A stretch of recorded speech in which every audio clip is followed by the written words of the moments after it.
In today's video, I'm going to teach you how to manually add a fixed asset in Xero.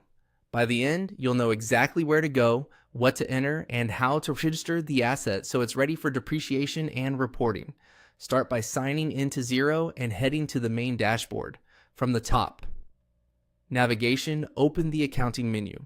This is where Xero groups your core financial tools. In that menu, choose Fixed Assets.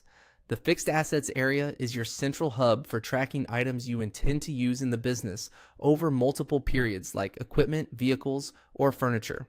On the Fixed Assets page, click New Asset.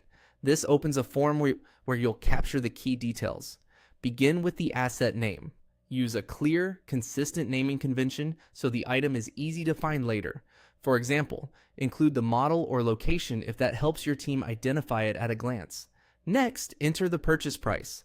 This should reflect the total capitalized cost for the asset, the amount you're putting on your balance sheet.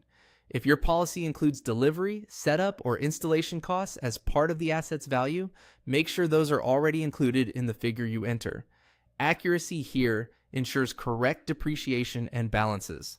Now, select the asset type.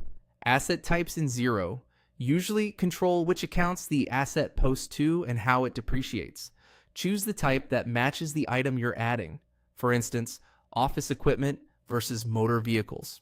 If you're unsure which to pick, check your accounting policies or consult your advisor so you stay consistent with your chart of accounts and depreciation settings.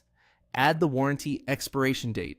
This field won't affect your accounting, but it's very useful operationally. Recording the warranty end date gives you a quick reference if something needs repair or replacement later. Enter the serial number. This is invaluable for insurance claims, audits, and vendor support. If your asset doesn't have a serial number, you can leave this blank, but add it when available to keep your records complete. If your organization uses tracking categories, select the relevant category for this asset. Categories help you break down assets by department, location, or project for more detailed reporting. If you don't use categories, you can simply proceed without selecting one. Finally, review everything for accuracy and click Register.